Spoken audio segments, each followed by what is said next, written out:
Mandroso kosa ny asan'ny kaomisionina na ihany koa ny voamera misahana ny fanadihadihana parlemantera momba ny raharaha mafapana eto amin'ny firenena. Taorian'ny fitsidihana izay nitanterahan'izy ireo tany amin'ny ilany atsinananosi iny tao Toamasina dia nanao tatitra ho an'ny mpanao gazety izy ireo tamin'ity androany ity. Vola Ravavy sy Mamra Samuel no nanangona ny vaovao.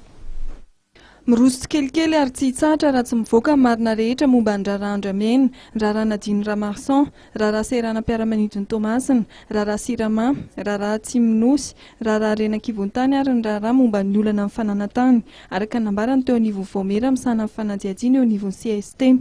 Tamin'ny tatitra taorian'ny fidinana tamin'ny Toamasina dia nilaza mitarika amin'ny voamera momba fanadihadihana ao amin'ny serana tsambon'ny Toamasina fa mbola betsaka ny olana izay mitranga ny toerana, misy ny famoahana sy fampidirana entana tsy manara-dalàna. Nefa ny zavatra hitanay tany dia ohatran'ny tantely afa-drakotra fanararaotana no zava-misy any. Anisan'izany eo amin'ny fanondranana atsokosoka. Tsy resako aminareo tsony fa ny anisan'ny malaza dia bois de rose izay efa fantatsika. Eo koa ny fampidiran'entana izay tsy nahazona lalana. Eo koa ny kolikoly isan-karazany amin'ny faditserana. Eo koa ny halatra kontenera izay resaka mandehabe. Betsaka ny zavatra tokony madihadihana nefany hoentimana araka ny voalaza teo dia voafetra ka reo zavatra reo no nidinana ny efa hita ary zavatra sarotra ary saropady satria tsy azo atao akameana. Ny dossier betsaka no azonay nefany raha tahaka io tsy azo atao akameana satria ny raha tsika mahalala ny zavatra mitranga ohatran'io rehefa misy tokony andraikitra ambony no tafiditra amin'io zavatra io dia manahirana tokoa ny fikarohana ny fitadiavana pirofo amin'ireo zavatra voatoronareo.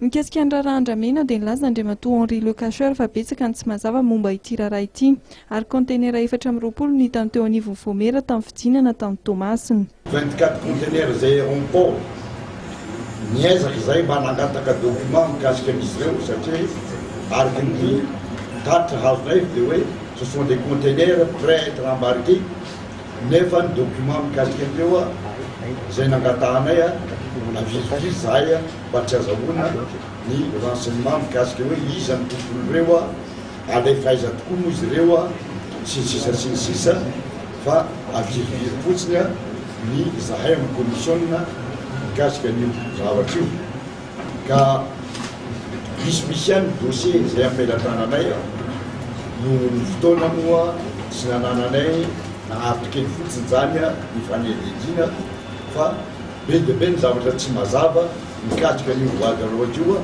ary tsara mpahafantarantsika fa misy ireo ataoko hoe ola ambonimbony araka ny recoupement nataonay dia tafiditra ao anatiny ireo trafic de bois de rose ireo indrindrandrindra zareo any amin'ny faritra indrindra ina misy na aty ampide ka zay mahatonga anay hoe tsy maintsy tohizan'io fanadihadihana io mba mpahafantarana vahoaka inona marina zavatra misy mikasika ny bois de rose io.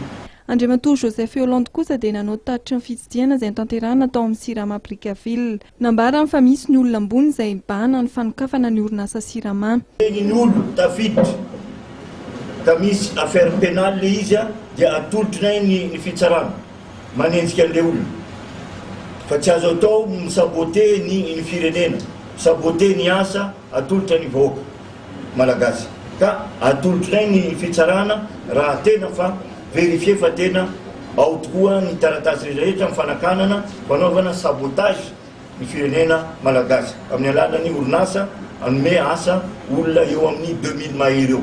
Zay fotsiny anay mitohy ny tantara. Andriamatoa Samzaf Cyril izay filohan'ny voameran'ny fanadihadihana momba ny raharaha nadiny Ramarsan taorian'ny fidinana izay nataon'izy ireo tany Sainte Marie dia laza fa maro ny anarana izay voatonona ao anatin'ity raharaha ity.